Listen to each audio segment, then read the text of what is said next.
Seigneur est bon pour ce matin. Avant de commencer, je vous souhaite encore bonne année. Amen. Peut-être pour cette année, pour les uns, nous sommes vus aujourd'hui. Mais Dieu est bon. Nous accorde encore une fois cette grâce de contempler cette merveilleuse année.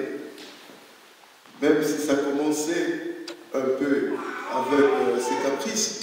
Parce qu'il y a des gens aussi qui disent que non, c'est une année vraiment compliquée, une année, on ne sait jamais. Parce qu'au mois de janvier, il y avait beaucoup de problèmes. Mais pour nous, le Seigneur est bon. Si le Seigneur nous a accordé la grâce que nous puissions entrer, on dit, au tombeau de bon matin, alors qu'il faisait encore sombre, et elle vit que la pierre avait été enlevée du tombeau. Elle courut trouver Simon-Pierre et l'autre disciple que Jésus aimait. Il leur dit, ils ont enlevé le Seigneur du tombeau et nous ne savons pas où ils l'ont mis. Pierre et l'autre disciple sortirent donc et allèrent au tombeau. Ils couraient tous les deux ensemble, mais l'autre disciple courut plus vite que Pierre et arriva le premier au tombeau. Se pencha et vit les bandelettes posées par terre. Cependant, il n'entra pas. Simon-Pierre, qui les suivait, arriva et entra dans les tombeaux. Il vit les bandelettes posées par terre. Les linges qu'on avait mis sur la tête de Jésus n'étaient pas avec les bandes, mais enroulés dans un endroit à part. Alors notre disciple, qui était arrivé le premier au tombeau, entra aussi. Il vit et il crut. Parole du Seigneur. Amen.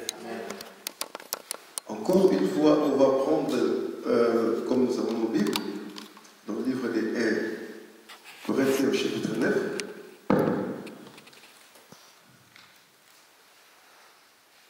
Corinthiens 9, verset 22, verset 24 à 27. 1 Corinthiens chapitre 9, verset 24 à 27. Ne savez-vous pas que les concurrents dans les stades courent tous, mais qu'un seul remporte les prix? Courez de manière à les remporter. Les athlètes s'imposent toutes sortes de privations et ne les font pas obtenir une couronne qui va se détruire. Mais nous, c'est pour une couronne indestructible. Moi donc, je cours, mais pas comme à l'aventure. Je boxe, mais non pour battre l'air. Au contraire, je traite durement mon corps et je le discipline. Je peux être moi-même disqualifié après avoir prêché aux autres. Parole du Seigneur. Avec le déteste, surtout le premier, est-ce que vous avez compris quelque chose? Jean chapitre 20. Si vous avez compris, c'est là qu'on va mieux aller pour la compréhension de notre texte. Notre thème d'aujourd'hui, c'est la compétition. C'est le thème d'aujourd'hui, la compétition. Quand j'ai commencé à lire la Bible, le Saint-Esprit m'avait beaucoup inspiré ces derniers temps sur ce grand thème, la compétition. C'est vrai, quand on parle de la compétition, toujours on voit le sport. Dans le sport, il y a toujours la compétition. Même s'il y a deux personnes qui exercent peut-être le sport, quand on voit peut-être le tennis, on voit deux personnes qui sont dans la compétition. Dans le sport, on voit toujours la compétition. Dans le sport, c'est ça, on voit la compétition. C'est ça notre thème d'aujourd'hui. Alors, dans la compétition, j'ai pris le texte de Jean chapitre 20, verset 1 à 8. Là, la parole nous dit que lorsque Christ était mort, était enseveli, et le dimanche, Marie de Magdala s'est rendue au tombeau pour voir le Seigneur. Mais malheureusement, il a vu que non, la pierre qu'on avait enroulée, la porte du tombeau était déplacée. Il a dit que non, oui. Mais qui a fait ça? Peut-être ils ont volé le corps du Seigneur. Et subitement, il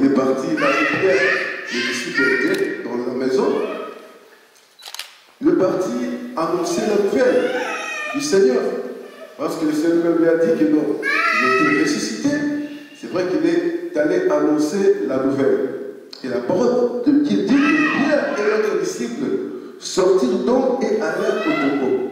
Ça veut dire que lorsque Pierre, quand on dit et l'autre disciple, Jésus aimait, là on voit directement Jean. Donc Pierre et Jean sortirent et allèrent au tombeau. Mais quand ils sortaient, ça pourrait être mieux peut-être d'aller gentiment, calmement, ou un peu plus vite. Mais la parole de Dieu dit qu'ils couraient tous les deux ensemble. C'est ça la base de notre thème. Ils couraient tous les deux ensemble. Ils couraient. Aussi bien Paul, dans le livre 1 Corinthiens chapitre 9, verset 24 à 27, il fait la comparaison, un parallélisme d'un chrétien comme un athlète. Ça veut dire que nous sommes des athlètes du Seigneur. Est-ce que vous comprenez cela?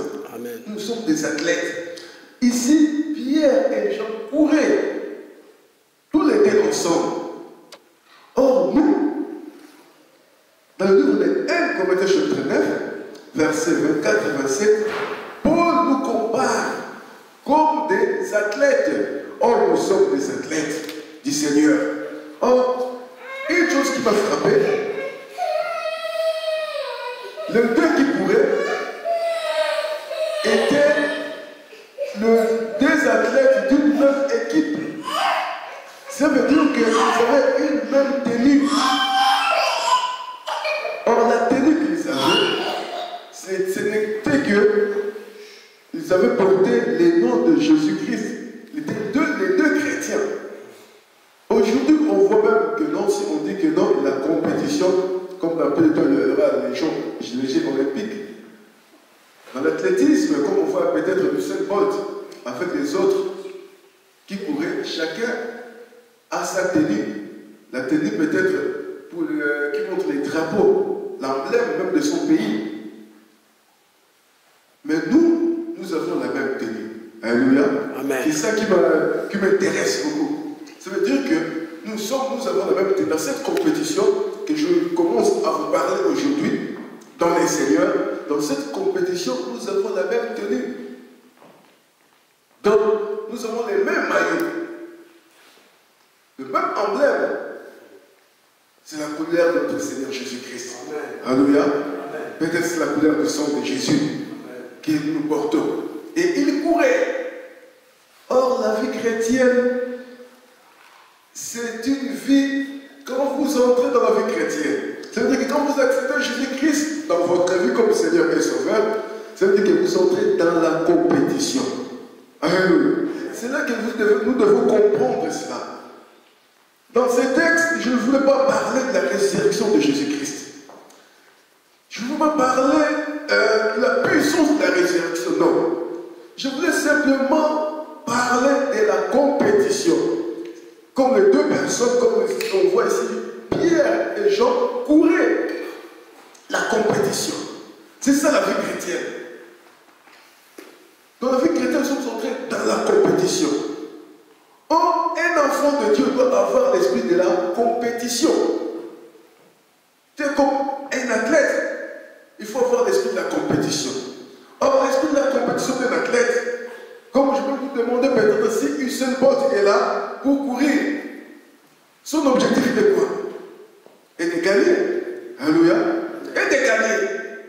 Et quand il court, comme moi j'aime mieux assister la compétition d'athlétisme et d'autres sports aussi, mais je vois l'athlétisme, comme on dit aussi des athlètes ici, quand ils se courent, ils ne voient pas seulement la ligne d'arrivée, mais ils contrôlent aussi son prochain ou ses compatriotes. Vous comprenez cela? Il court et il contrôle. S'il dépasse, il ne peut pas dépasser. C'est ça la vie chrétienne.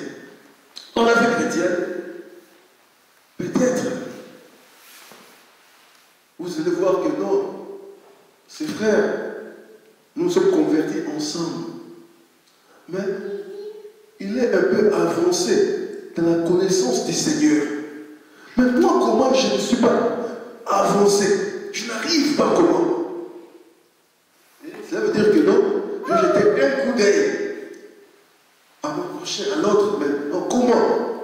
Cela va me donner encore du courage d'apprendre, du courage de chercher le Seigneur, de dire au Seigneur, non, moi aussi je veux avoir ta connaissance. C'est ça qu'un chrétien peut croître dans la vie chrétienne. Moi, comme exemple, je peux dire que non. Quand j'ai accepté Jésus-Christ dans ma vie, j'étais trop jeune, j'étais trop petit. Et au fur et à mesure que j'ai commencé à aller à l'église, on avait le système de la méditation matinale. Et il y avait des frères. Quand il prend la Bible, on dit que nous, on va partager peut-être ces livres de Jean, chapitre 20, versets 1 à 8. Et chacun prend un verset pour partager. Et quand les frères, peut-être nos frères, prenaient le verset, chacun prend son verset et commence à partager. Moi, je ne savais pas comment partager. Je ne savais pas. Mais je lis. Mais qu'est-ce que je veux dire? Je n'avais rien dans ma tête. Je n'avais aucune inspiration. Je n'avais rien. Je disais non. Et cela ne m'avait pas découragé en disant que non. Ah non, eux savent, mais moi je ne sais pas. Non, cela m'a donné encore de la force. Je commençais à prier le Seigneur. Je dis Seigneur, maintenant, comment les autres partagent? Ont ta connaissance. Tu vois que les frères commencent peut-être le livre de Jean. Un seul verset, il dit que non, nous allons prendre encore une référence dans le livre d'Ésaïe. Il prend l'Ésaïe après l'Apocalypse. Je dis, mais non. Et c'est cohérent. Donc ça veut dire que non, tu vois vraiment que nos frères partagent, c'est cohérent. Et tu prends même la vérité. Tu dis non. Ça, c'est vraiment comme on dit que c'est oui et amen. Amen. C'est ça la vie chrétienne. Et moi, je prie le Seigneur. Et ça m'a poussé encore le temps de lire la Bible, de méditer. Et je commençais à faire quoi? Je prends mon cahier. Donc, je n'allais plus à la méditation matinale avec la Bible. Non. Avec un cahier aussi et avec mon stylo. Quand les frères commençaient à partager, moi, je commençais à écrire. L'autre, moi, je commence à écrire. Et à la maison, je m'applique. Je prends des versets. Ah, il a pris encore d'autres versets similaires. Il a pris encore, c'est ça l'étude biblique. C'est ça que je commençais à faire personnellement, mon étude biblique. Ah, il a pris comme ça, il a pris ça. Ah, c'est ça la conclusion. Ah oui.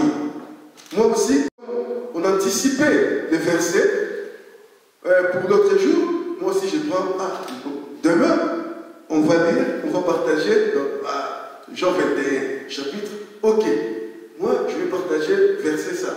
Bon, moi si je commence à faire mes études, je prends la Bible. Donc je suis comme eux faisaient. Moi si je commence, ok, pas de souci. Demain.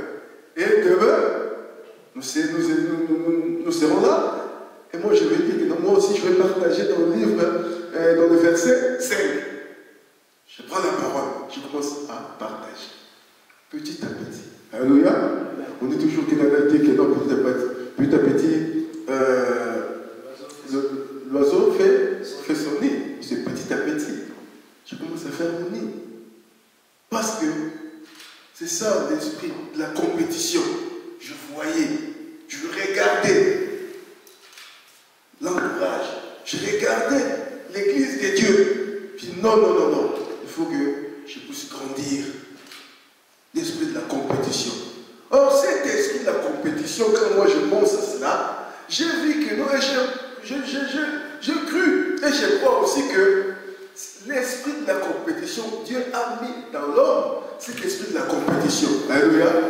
Vous savez que si aujourd'hui il y a d'autres gens qui sont ici en Europe, c'est grâce à cet esprit de la compétition. Il est là dans le quartier, il se déambule, et après ça, il attend que non, tu sais pas que non, Jacques est parti en Europe. Jacques, il ne faisait rien. Jacques qui débrouillait seulement des petites choses là. Jacques qui n'avait pas d'argent, n'avait peu d'argent. Comment il a pu aller en Europe? Alléluia. Ah non, moi aussi, je vais m'en aller. Vous comprenez cela? Ce n'est pas l'esprit de la jalousie. Non. Ce n'est pas l'esprit d'orgueil. Non. Cet esprit de la compétition, c'est l'esprit de la révolution. Est-ce que vous comprenez cela? C'est l'esprit de la révolution. Parce que dans la vie, si tu mets l'orgueil, ça ne va pas tenir. Or, Dieu résiste aux orgueillés et fait grâce aux humbles. Si tu mets de la jalousie, ça ne va pas marcher. La jalousie fait que freiner. Alléluia. Fait que freiner les gens. La jalousie. Oh, c'est une maladie aussi. Et ça reste peut-être aussi incurable. La jalousie. Mais l'esprit de la compétition, c'est l'esprit de la révolution. L'esprit de la révolution. Moi, j'ai un peu révolutionné mes amis. On était à Kinshasa et j'ai vu que non, comme les études ne marchaient pas, et c'était à 1990 ou 90, et l'État dit que non, c'est l'année blanche, personne ne va étudier. J'ai dit à mes amis, ah, ce pays, il y a des choses qui ne vont plus bien. Il faut aller à l'Europe. Il m'a dit, mais non, à l'Europe, frère, moi, j'ai dit, non, il faut aller. Il faut aller chercher ta vie, il faut aller. Et à ce temps-là, mon papa ne voulait pas que nous puissions aller un peu plus loin. Parce que peut-être ils avaient ce qu'ils avaient, ils pensaient que peut-être que non, c'est pour nous aussi. Alors c'était pour eux. Moi je me suis dit que non, il faut que je puisse aller en Angola. Et quand je dis ça à mes amis, ils disaient que non, l'Angola est la guerre. Je dis non, il faut que je m'en aille. Mais nous poussons aller. Les autres disaient que non, comment je vais laisser ma mère? Comment je vais laisser mes amis? Comment je vais laisser mes frères, mes soeurs, mon père? Oh non. On ne savait pas que nous avons l'esprit de la compétition. Il faut aller en avant. Quand il y a quelque chose qui ne va pas, il faut cet esprit. Or, l'esprit de la compétition, ce n'est que pour nous, dans la vie chrétienne, c'est les Saint-Esprit qui mettent en nous cet esprit. Alléluia. Dans l'église du Seigneur, il faut que nous puissions avoir cet esprit. C'est pourquoi Paul nous apprend que nous courir de la manière à remporter les prix. Dans tous les domaines de notre vie, nous devons faire donc la course que nous avons, c'est pour remporter. Ce n'est pas pour rester croiser les bras, non. Et même pour prêcher la parole. Quand moi je disais l'exemple peut-être de la méditation, c'était la méditation même, et prêcher la parole. Nous voyons que non, j'étais prédicateur depuis longtemps, et à l'église, peut-être, l'un des prédicateurs, il était là, le dimanche, il a prêché la parole. Vous voyez vraiment que non, il a prêché. Et toi, tu vas prêcher peut-être le dimanche prochain. Avec l'esprit de la compétition, tu dois chercher les seigneurs, mais en fait, que tu puisses encore faire du mieux. Monter encore d'échelon. Et cet esprit-là, c'est l'esprit de la complémentarité. Alléluia. Vous comprenez cela? La complémentarité. Je m'approche, peut-être, j'ai mon frère Eric, et je dis que mon frère, je ne comprends pas ça, je ne comprends pas ces versets. Toi, tu comprends ça? Non, je comprends. Mais m'explique. Il va m'expliquer. Avec cet esprit de la complémentarité, cet esprit de la compétition, moi, j'y reçois quelque chose. Alléluia. Et j'ajoute encore. C'est ça l'esprit-là que le Seigneur veut en nous. Quand on n'était pas encore peut-être appelé au ministère, on courait derrière les pasteurs, derrière les évangélistes, toujours. On courait. Ah, mon frère, moi je le comprends. Même jusqu'à aujourd'hui, nous courons toujours. Alléluia. Parce que nous avons cet esprit de la complémentarité. La Bible nous dit que nous connaissons en partie. Personne ne dira que non, moi je connais la Bible de A à Z. Personne. Personne. Il n'y a aucun prédicateur ici qui connaît la Bible de A à Z. C'est comme peut-être un prophète qui dit que non, moi, quand tu as le songe ou des rêves, je sais interpréter tous les songes et toutes les rêves. Non, personne. Alléluia.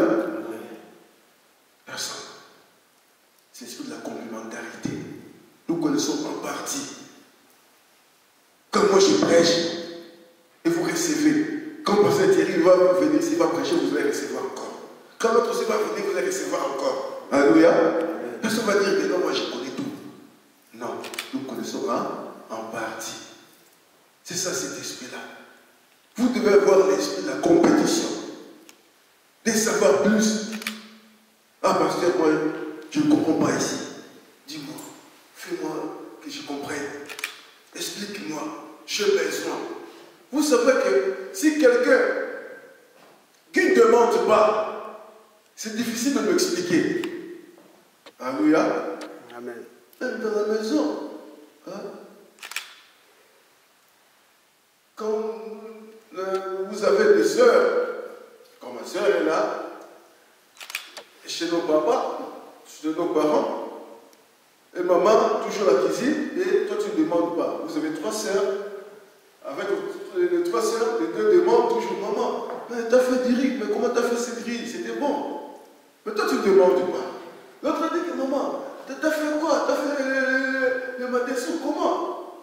Toi tu ne demandes pas. Mais qui sera cuisiné? C'est celle qui ne demande pas ou celle qui demande? C'est celle qui demande toujours. Alléluia. Qui a l'envie. Il faut avoir cette envie. C'est ça l'esprit de la compétition. Avoir l'envie. Même dans les études, on était là. C'était un chapitre de mathématiques, toi tu comprends ça mieux. Explique-moi. Explique-nous. C'était comme ça qu'on a pu un peu être un peu à la hauteur de comprendre et de réussir peut-être dans les études. C'était cet esprit. L'esprit de la compétition. Or, dans l'église du Seigneur, nous avons besoin que nous ayons l'esprit de la compétition. C'est très important.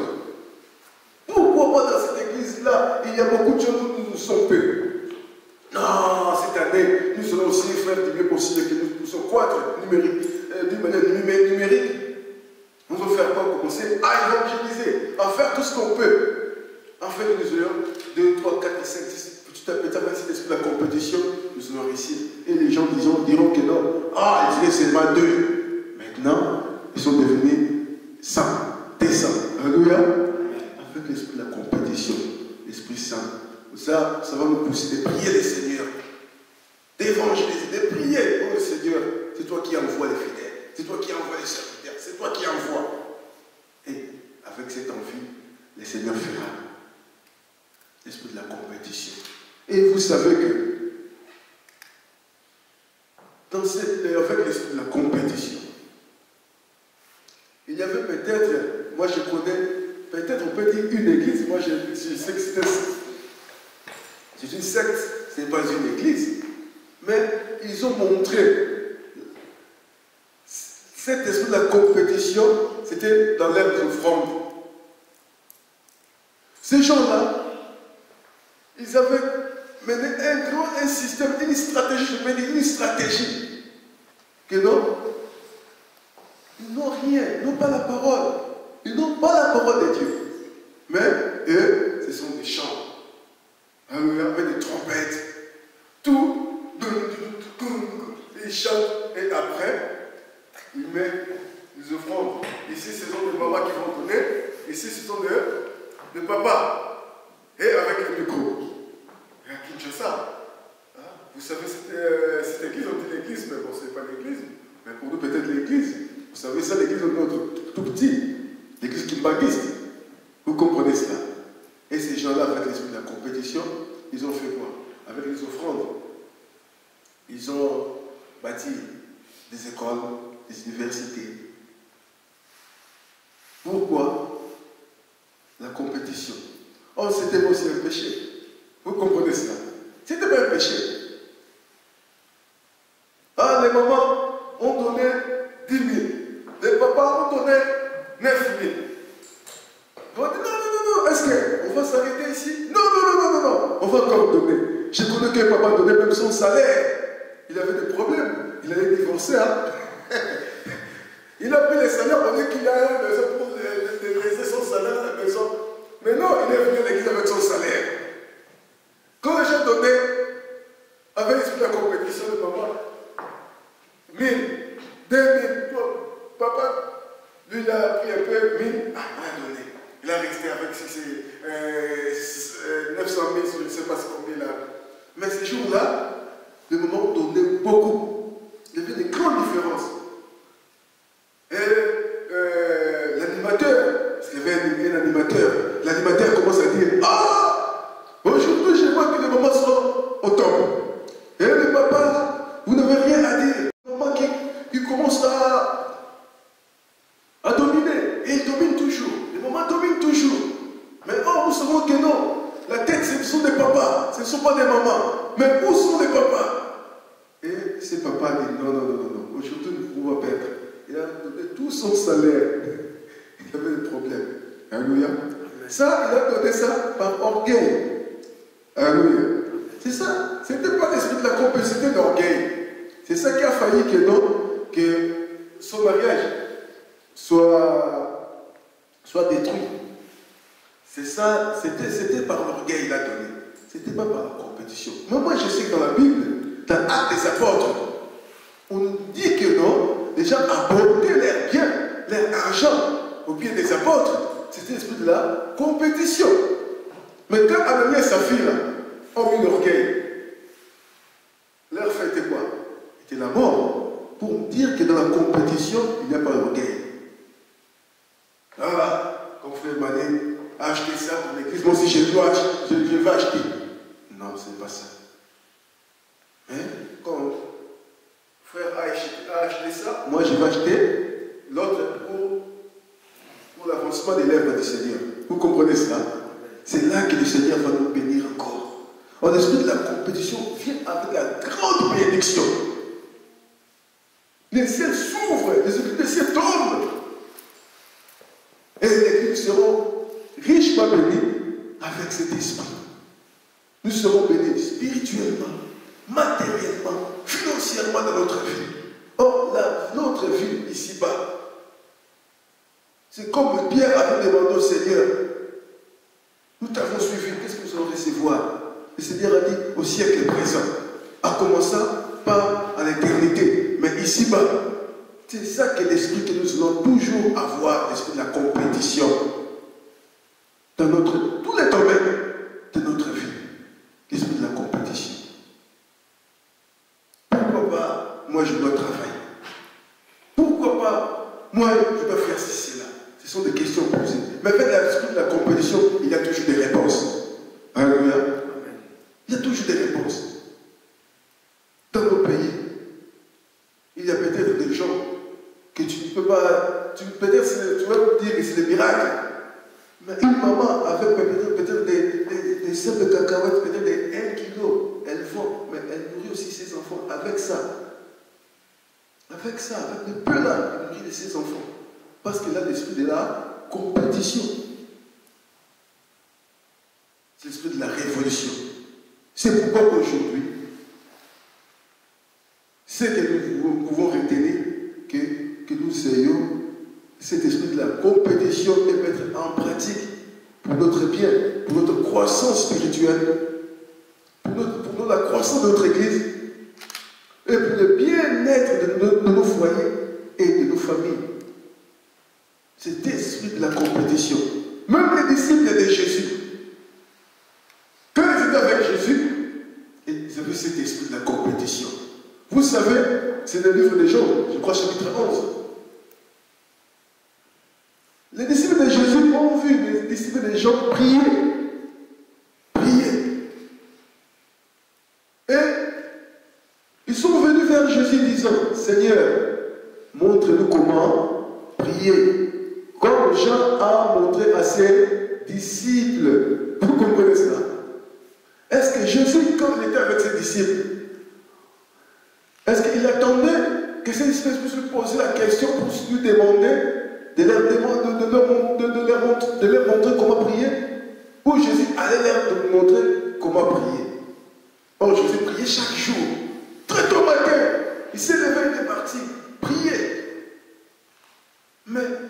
disciples avaient cet esprit de la compétition. Ils ne voulaient pas rester comme ça pour dire que non, le Seigneur, le Maître va nous apprendre comment prier. Même pas aujourd'hui. Elle prie. Ah, pas de souci. Et sans prier. Ah, pas de problème. Nous avons des maîtres. Notre maître. Ils sont partis vers Jésus. Jésus, montre-nous comment prier.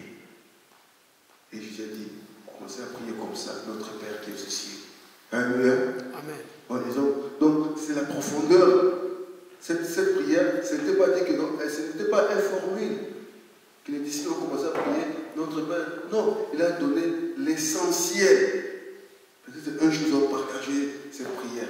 Et il leur a donné, cela veut dire que non, la fondation de la prière. Et c'est pourquoi dans l'acte des apôtres, quand vous voyez comment les disciples priaient, ils priaient par notre Père qui est aussi, que ton nom soit sanctifié, comme l'Église catholique nous a appris. Non, non.